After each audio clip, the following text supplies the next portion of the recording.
Haute-Savoie et aujourd'hui, je rencontre le député de Laval-des-Rapides, M. Sao Paulo. Enchanté. Bonjour Victoria. Et vous, vous êtes d'origine colombienne. Oui. Vous avez d'ailleurs participé à l'adoption d'un projet de loi pour le mois du patrimoine hispanique. Oui, effectivement. Bien, il faut comprendre que ça fait quand même déjà 36 ans que ma famille et moi, on s'est installés au Québec. Donc, malgré le fait qu'on s'est toujours bien intégré, qu'on a adopté, bien sûr, le français, les valeurs québécoises, on est toujours quand même resté connecté, disons, à notre culture d'origine. Par exemple, à la maison, on a toujours parlé en espagnol avec mes parents. Et par la suite, bon, j'ai fait quelques voyages un peu plus tard pour redécouvrir un peu ma culture d'origine. Puis plus tard, comme professionnel, bien, je me suis impliqué aussi activement au sein de ma communauté, que ce soit à Montréal, à Laval et ailleurs.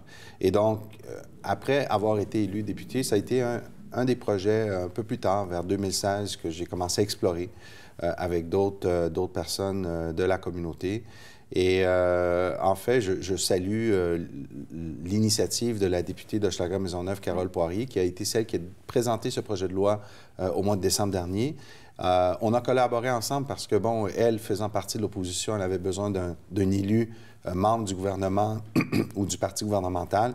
Et donc, j'ai joué un peu ce rôle de convaincre notre leader parlementaire d'appeler ce projet de loi la dernière journée de la dernière session.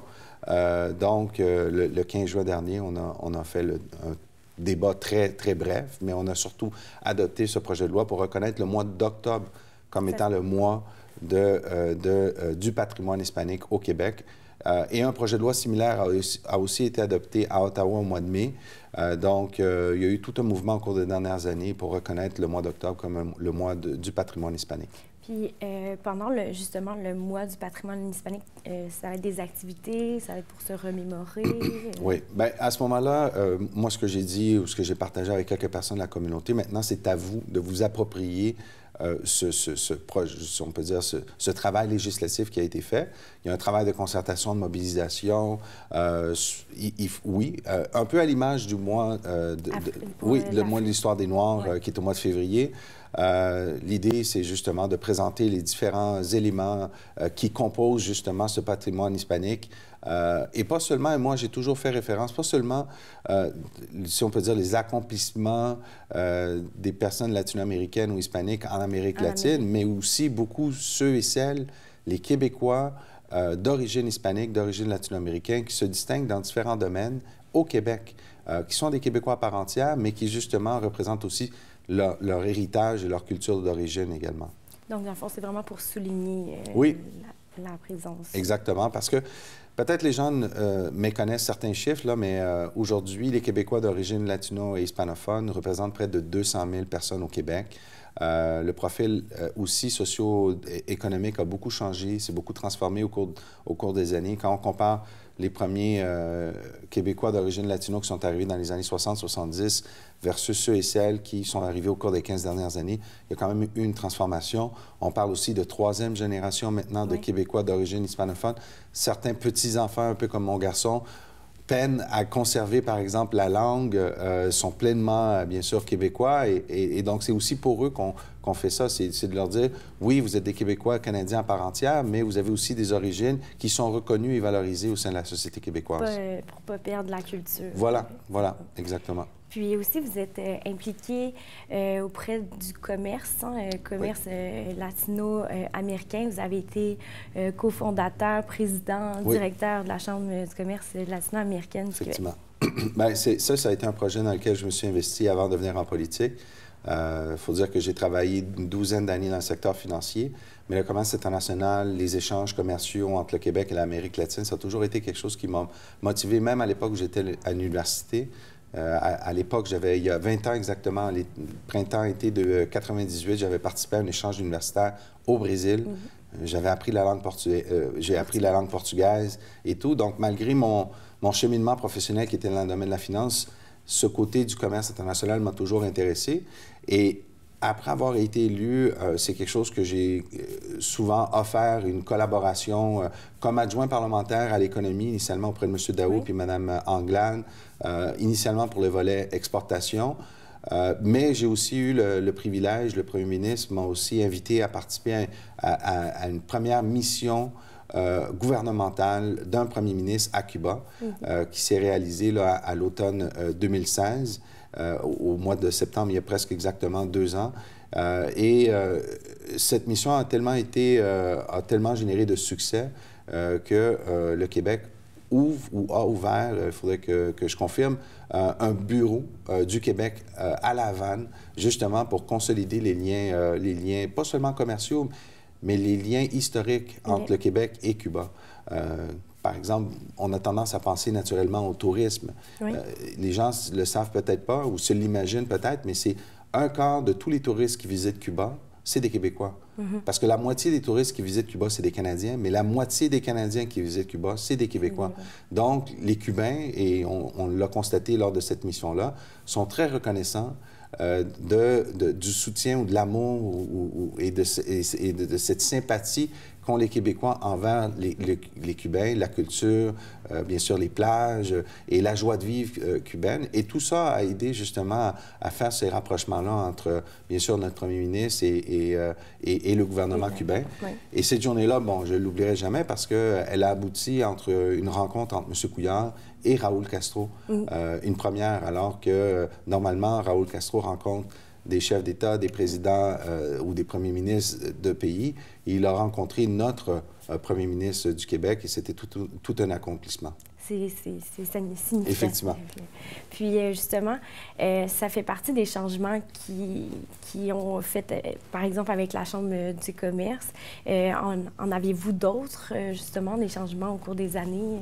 Bien, oui. Par exemple, à l'époque, M. Daou était ministre de l'Économie et responsable des exportations. Je l'ai aussi sensibilisé à l'intérêt des entreprises québécoises pour le marché colombien. Il faut comprendre que l'économie colombienne, c'est près de 50 millions d'habitants, de consommateurs. C'est une économie où de plus en plus d'entreprises québécoises cherchent à développer des affaires en Colombie. Et donc, à l'automne 2015, M. Daou avait organisé une mission au Mexique de 3 jours, mais il avait par la suite fait un crochet pour aller en Colombie. Et donc, je l'ai accompagné lors de cette mission de 2 jours, 2 jours et demi en Colombie. Il y avait une quarantaine d'entreprises québécoises. Et c'est assez surprenant de voir parce qu'on a tendance à penser que les entreprises québécoises sont surtout intéressées par le Mexique ou le Brésil, certains des pays les plus importants, les plus gros en termes de démographie. Mais il y a des pays plus petits, même, je dirais, même plus ouverts au commerce, à échanger avec les ressources. Oui. Le Chili en est un, la Colombie en est un autre également. De plus en plus, le Panama est aussi une voie d'accès pour l'Amérique latine. Donc, cette expérience que j'ai eue ou que j'ai développée avant la politique m'a servi également par la suite parce que j'ai eu le plaisir et le privilège de travailler avec les ministres économiques, que ce soit M. Daou, Mme Anglade, et maintenant avec M. Letao comme adjoint aux finances. Justement, ça, vous avez participé au développement du budget avec le ministre Letao. C'était quoi votre mandat? Bien, le mandat, c'est que le ministre ne peut pas rencontrer tout le monde. Et il faut comprendre que l'élaboration d'un budget se fait sur une période à peu près 4-5 mois, intense, on peut dire. Le budget est généralement déposé ou présenté à la fin mars ou début avril, tout dépendamment des choix du ministre. Donc, le ministre a besoin, est accompagné, est entouré d'une équipe, que ce soit ses conseillers au cabinet, mais également d'un adjoint parlementaire. Et dans mon cas, et ça avait été le cas de mon prédécesseur, André Fortin, qui était l'adjoint parlementaire de M. Letao auparavant, ce qu'il souhaitait de lui et par la suite de moi comme mandat au cours des derniers mois, c'était que je puisse aller à la rencontre des différents acteurs socio-économiques en région. Et donc, de pouvoir les écouter, répondre à leurs questions, prendre note de leurs idées, de leurs suggestions et surtout de leurs attentes. Et tout ça, ça a été rapporté auprès du ministre. C'est ce qui m'a permis d'aller, par exemple, à Bonaventure, en Gaspésie, à Chicoutimi ou à Ville-Saguenay, au Lac-Saint-Jean, ou en fait pas au Lac-Saint-Jean, au Saguenay, à Val-d'Or et à Rouen, en Abitibi. Je suis allé également à Gatineau. Donc, j'ai vraiment, sur une période de 3-4 semaines, là, j'ai couru beaucoup. J'ai été quelques jours ici au bureau de circonscription à Laval-des-Rapides, mais je me suis vraiment, à ce moment-là, dédié à remplir ce mandat-là, qui était d'aller à la rencontre des différents acteurs en région. Et honnêtement, ce qui est bien, les gens apprécient lorsqu'on se déplace. Les gens apprécient, valorisent, les gens respectent beaucoup lorsqu'on fait l'effort d'aller à leur rencontre, de les écouter. Bien souvent, ils comprennent que c'est difficile de répondre à toutes leurs attentes, mais juste le fait d'avoir fait l'effort et d'avoir démontré ce geste de respect envers eux, d'aller les voir où ils se situent, où ils habitent, bien, à ce moment-là, pour eux, c'est très important.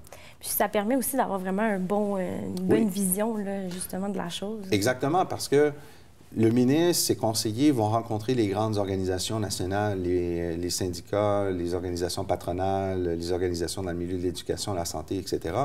Mais c'est important aussi d'avoir le pouls de monsieur, madame, tout le monde, d'avoir le pouls des acteurs qui sont sur le terrain, éloignés des grands centres urbains, qui des fois et bien souvent se sentent un peu négligés ou délaissés ou peut-être même oubliés. Et donc, à travers ce geste d'aller à leur rencontre, de prendre en note leurs recommandations, leurs suggestions, de rapporter ça au ministre, mais justement, le ministre, ça lui permet d'avoir une vue d'ensemble beaucoup plus complète et de s'assurer de bien comprendre les subtilités et les besoins de l'ensemble des Québécois et pas seulement les grands groupes d'intérêt. Oui, justement, les majeurs. Oui, exactement. Puis, justement, c'est ça. Vous êtes actif sur le terrain. C'est une autre façon pour vous de faire de la politique, j'imagine? Oui.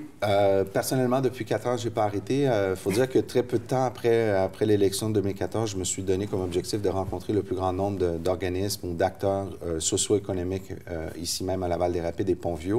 Et par la suite, je n'ai pas arrêté. Que ce soit dans des activités peut-être plus formelles, par exemple à la Chambre de commerce, ou des activités un peu plus estivales ou un peu plus ludiques. Par exemple, aller danser au Club d'Argent Saint-Claude avec la danse en ligne. J'ai pris plaisir à ça et je pense que les gens ont vu en moi une personne non seulement qui, oui, est peut-être, oui, très connaissante des domaines, que ce soit de la finance ou du commerce, mais aussi une personne approchable, une personne auprès de qui on pouvait justement m'interpeller, me poser des questions, me demander d'intervenir sur différents enjeux, etc. Et c'est ça aussi de faire la politique autrement, parce que les gens, en général, ont tendance à penser que peut-être les politiciens sont un peu déconnectés de la réalité. Puis des fois, c'est le cas. Des fois, je le constate moi-même quand je suis à Québec ou à l'Assemblée nationale. Des fois, on est dans une bulle. Des fois, on sent que les petits débats ou les petits jeux de coulisses ou de pouvoir, des fois, nous éloignent de la réalité et surtout des défis que vivent les citoyens au jour le jour. Puis du pourquoi aussi, pourquoi on fait de la politique, c'est... Exactement. Exactement, parce que, il faut se le dire, il y a des stratégies, il y a des petits jeux de coulisses qui se font. Des fois, c'est pour gagner la manchette du lendemain, pour essayer de coincer tel adversaire politique, etc. Mais à la fin de la journée, on fait ça pourquoi? On le fait pour nos citoyens. On le fait pour améliorer la qualité de vie. On le fait pour offrir plus d'opportunités aux générations futures. On le fait pour offrir un meilleur quotidien aussi à nos aînés. Et c'est ça la vie d'un politicien, c'est ça les défis, c'est ça aussi ce pourquoi on s'investit autant, pourquoi on sacrifie des heures avec nos amis, avec nos familles, pour justement être capable de démontrer qu'on comprend la réalité de nos concitoyens et qu'on ramène ces réalités-là au sein de l'Assemblée nationale également. Puis justement, il y a un projet que vous avez participé, c'est le Centre multiservice pour les proches aidants de Laval. Oui. Bien, oui, effectivement, il y a quelques semaines, on a fait l'annonce d'un financement supplémentaire auprès de l'ALPA, l'Association lavalloise des proches aidants, notamment pour développer ce centre multiservice. Vous savez, au cours des dernières années, il y a eu une importance, il y a eu si on peut dire, un soutien accru qui a été donné non seulement aux organismes qui soutiennent les proches aidants, mais aussi une valorisation du rôle et du travail et des responsabilités qui sont assumées par les proches aidants. Et moi, je vais vous dire, lors de ce mandat, j'ai pris conscience de c'est quoi un proche aidant, sans le savoir au tout début. Parce que ma belle-mère est décédée il y a un peu plus d'1 an, et elle a été dans l'équivalent de presque un CHSLD. Et suite à un accident cérébrovasculaire, elle n'avait plus l'autonomie pour habiter chez elle. Nous n'avions pas malheureusement les installations pour en prendre soin chez nous à la maison. Donc, ma femme et ma belle-sœur ont décidé, avec son consentement aussi, de la placer afin qu'elle reçoive l'attention et les services nécessaires. Mais sur le coup, ma femme et moi, on n'était pas conscients que tout d'un coup, on était devenus des proches aidants. Exactement. Parce qu'aller visiter, même si la personne ne réside pas chez nous, même si des fois on se sent qu'on n'a peut-être pas les mêmes responsabilités d'un proche aidant qui prend soin d'une personne au quotidien, mais juste le fait d'aller visiter 1 heure par jour, aller au 5, oui, aller au rendez-vous, l'accompagner, la faire sortir avec le transport adapté, l'amener au centre commercial ou l'accompagner à ses rendez-vous médicaux, c'est aussi, et ça, je me le suis fait expliquer. J'ai été même éduqué d'une certaine façon par les gens de l'ALPA qui m'ont dit, non, M. Paulo, votre femme et vous, vous êtes aussi, vous rentrez dans la définition de ce que c'est, la définition élargie de ce que c'est un proche aidant. Et c'est là qu'on a réalisé, non seulement alors que ma belle-mère était en vie, mais même après son décès, qu'il faut des soins, il faut des services, il faut une attention, il faut, tout d'abord, il faut éduquer les gens, il faut leur faire prendre conscience. Moi, j'ai 43 ans. Des fois, on n'a pas conscience qu'à notre âge, on peut devenir proche aidant. Et on est un peu comme une génération sandwich où on prend soin de... Non, mais c'est vrai, on est une génération où on prend soin de nos enfants, mais en même temps, des fois, à notre âge, on commence aussi à prendre soin de nos parents. Et ça, il faut en prendre conscience. Et c'est la raison pour laquelle, de plus en plus, on a posé des gestes à ce niveau-là. Et pour moi, c'était vraiment un plaisir. Et j'ai un peu partagé ce témoignage-là avec les gens lorsqu'on a fait l'ouverture officielle du centre multiservice, qu'il faut, oui, les proches aidants qui vivent au quotidien avec leurs personnes à la maison, ces gens-là, il faut les accompagner. Mais aussi, il faut sensibiliser ceux et celles qui peut-être ne se considèrent pas proches aidants, mais qui le sont dans une réalité. Exactement. Puis justement, les multiservices seraient lesquels? Oui, bien, à ce moment-là, il y a différents. Il y a des formations, il y a un service d'accompagnement, il y a un service de répit, etc., etc. Moi, j'invite les gens à aller visiter l'ALPA, qui est l'Association lavalloise des proches aidants. L'ouverture officielle va se faire d'ici la fin août, mais sur le site Internet, vous allez pouvoir voir l'éventail des services à ce moment-là. Puis maintenant, au côté plus sportif, je pense que vous êtes mais je donne pas vraiment l'exemple, mais bon. Mais je pense que vous êtes quand même un passionné de soccer. Oui. Et puis, justement, vous avez été ambassadeur 2018 de la Coupe de soccer de Laval. En effet. Donc, c'est présent, là. Oui. Bien, il faut dire, je pense que maintenant, c'est presque connu publiquement. Bien, c'est aussi en lien avec mes origines, hein. Le soccer ou le foot ou le football, comme on l'appelle en Amérique latine. C'est aussi le sport numéro 1. Puis on vient de le voir aussi avec la Coupe du Monde. C'est le sport numéro 1 au monde. Qui regroupe exactement. Le monde. Et moi, depuis que je suis très jeune, je pense que mes premiers souvenirs du soccer ou du foot remontent à l'âge d'à peu près 10 ans, 10-12 ans, lorsque le Canada avait participé à la Coupe du Monde de 86 au Mexique. Et le fait d'avoir aussi, maintenant d'être père de famille depuis presque 10 ans, dès que mon garçon, à l'âge de 3 ans et demi, a eu l'âge légal pour moi de l'inscrire, vous l'avez inscrit tout de suite. Je l'ai inscrit tout de suite. Puis le même jour où je l'ai inscrit, j'habite un peu plus dans l'ouest de Laval, l'organisation auprès de qui je l'ai inscrit, à chaque séance d'inscription au mois de janvier, ils demandent à tous les parents s'ils veulent être bénévoles. Et donc, moi, ils n'ont pas eu besoin de me tordre le bras pour être bénévole. Et puis, j'ai longtemps même coaché. Et même après être devenu député, j'ai été coach bénévole.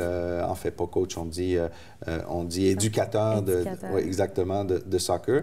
Et j'ai pris plaisir. Et honnêtement, pour moi, lorsque l'organisation de la Coupe de soccer Laval m'a invité à être ambassadeur, pour moi, c'était naturel. C'est vraiment un grand plaisir. J'ai pris plaisir à être présent le plus longtemps possible aussi lors des 2 fins de semaine. Il faut dire qu'il faisait très chaud. Oui, c'était pendant la canicule. C'était pendant la canicule.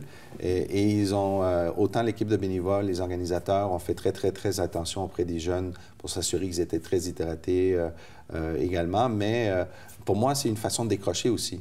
Quand je suis sur un terrain de foot, que ce soit avec des jeunes de 9-10 ans ou que ce soit au Stade Saputo pour voir l'impact, je décroche parce qu'à ce moment-là, j'oublie le reste. Je vis le moment présent avec soit mon garçon, ma femme, et puis c'est une façon pour moi là, Certains aiment la lecture, certains font d'autres activités. Moi, c'est le foot qui m'aide à décrocher. Donc, c'est vraiment pas une obligation pour vous d'être non, pas du tout. Ambassadeur. Puis justement, ambassadeur, ça consiste en quoi? Bien, en fait, c'était de de surtout promouvoir auprès des médias, participer à la promotion lors de la conférence de presse, être présent lors des remises de médailles. C'est surtout aussi de montrer que les bénévoles peuvent se sentir soutenus et valorisés par des personnalités publiques.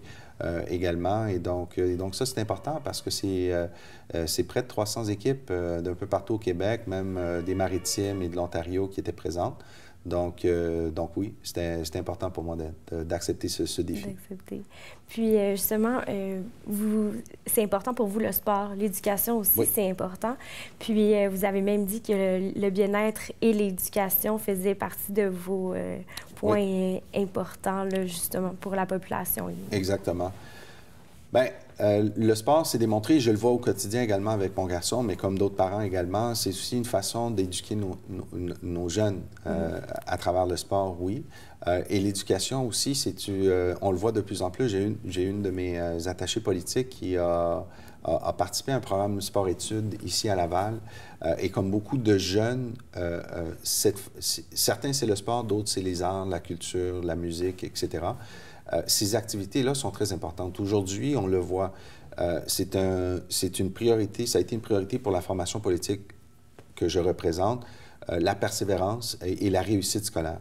Mais on le constate. Aujourd'hui, nos jeunes, lorsqu'ils vont à l'école, doivent être aussi motivés ou inspirés d'une autre façon qu'à mon époque, quand j'étais sur les bancs d'école au milieu des années 80, où c'était assis, puis... exactement, où c'était... un cours très magique.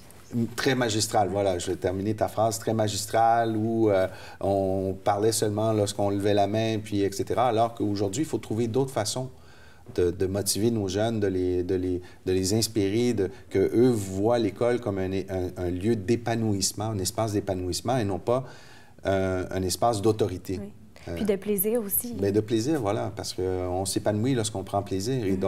Et donc, je le vois à travers mon garçon, c'est le sport. D'autres garçons, quand je vais à l'école Marcel Vaillancourt ou à l'école secondaire Mont-de-la-Salle et que je vois les jeunes qui participent au programme musical, qui font des spectacles de musique, qui font des compétitions de musique, bien, ces jeunes-là aussi sont épanouis, sont heureux et donc voient leur participation à l'école comme une façon aussi de se développer, de développer leur personnalité et pas seulement d'aller chercher des apprentissages. Et donc, c'est pour ça que je me suis beaucoup investi dans ce mandat pour être impliqué auprès des jeunes, non seulement à travers le sport, mais à travers l'éducation. Puis, avec l'aide de différents acteurs dans le milieu scolaire au niveau primaire et secondaire, on a développé des beaux projets. Comme par exemple, j'ai organisé 3 visites à l'Assemblée nationale avec des jeunes d'âge primaire et secondaire au mois de mars-avril, au cours des 2 dernières années, mais ça a été 3 visites. Mais ça aussi, c'est une façon pour eux d'ouvrir leurs horizons. Oui, de connaître aussi la politique jeune. Voilà, et de s'inspirer. Parce que peut-être parmi ces jeunes-là, parmi les présidents de conseils de classe ou de conseils d'école ou de présidents ou premiers ministres du monde de la salle, du Parlement du monde de Mont-de-la-Salle, peut-être tu as des jeunes là-dedans qui, dans 10-15 ans, vont dire, bien, j'aimerais ça aussi aller en politique, j'aimerais ça devenir un élu, un député, peut-être pas, pourquoi pas, ministre et premier ministre. Peut-être, dans le fond, peut-être les futurs... Oui, mais ça commence à un très jeune âge. Oui. Et c'est pour ça que j'ai pris plaisir à les inspirer. Et au mois de mai dernier, lorsque j'ai eu l'occasion, et on a eu la visite du premier ministre à Laval, mais l'une des idées que j'ai proposées, puis je me suis battu jusqu'à la fin, j'ai dit, Monsieur Couillard, je veux que vous veniez dans les écoles de Laval-des-Rapides. Et il a visité l'école Eureka sur Concorde Est, une école primaire qui vient d'ouvrir l'automne dernier. Mais il a aussi visité le centre de qualification professionnelle ici de Laval, avec des jeunes du nouveau Parlement du CQPEL, un nouveau Parlement qui ont mis sur pied l'automne dernier, qui vont débuter leur 2e année, mais aussi des jeunes du Parlement du Mont-de-la-Salle. Et donc, il a fait une séance de plus d'1 heure à répondre à leurs questions. Et pour eux, de voir qu'un premier ministre se déplace pour venir les rencontrer et venir les écouter et répondre à leurs questions, mais ça vaut... Il n'y a pas de valeur à ça. Il n'y a pas de valeur. Puis on sait que, et j'en suis très conscient, je le vois tous les jours, il y a des de ces jeunes qui viennent de milieux défavorisés. Et donc, pour eux, de dire, wow, on a le premier ministre. J'ai rencontré le premier ministre. Oui, et il a répondu à ma question, à mon souci. Il a pris le temps. Et ça, pour moi, c'est important.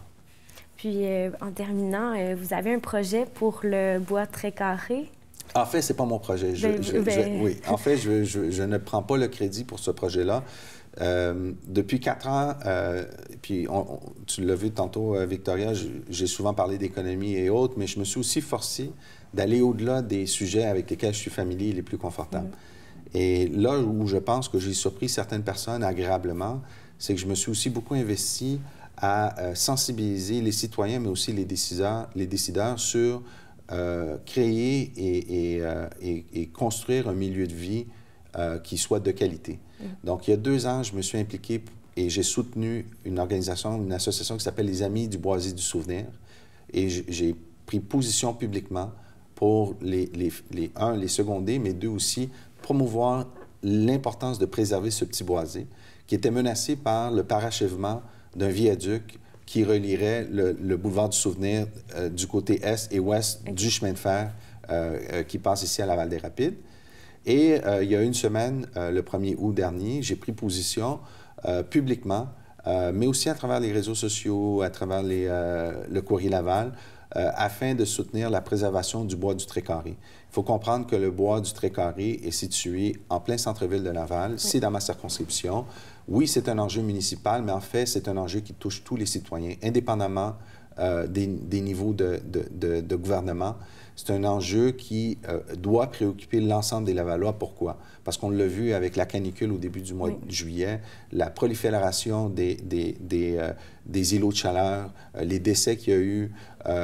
Et on ne peut pas penser en 2018 à construire et à développer un centre-ville d'une ville de 400 000, 450 000 presque, la population de Laval. C'est la 3e ville en importance. On ne peut pas penser en 2018 de créer un centre-ville, d'être en train de le créer. Il est en train de se développer, le centre-ville de Laval, et de ne pas avoir un parc pour recevoir les citoyens, pour leur offrir un espace où ils peuvent se détendre, se changer d'idées, décrocher de leurs obligations quotidiennes.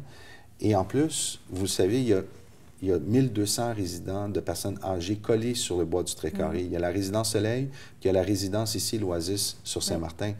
Donc, ces gens-là, lorsqu'ils vont prendre une marche de santé, ils vont où? Sur le boulevard Saint-Martin? Ils vont aller... Sur le boulevard de l'Avenir? Au bois Trait-Carré.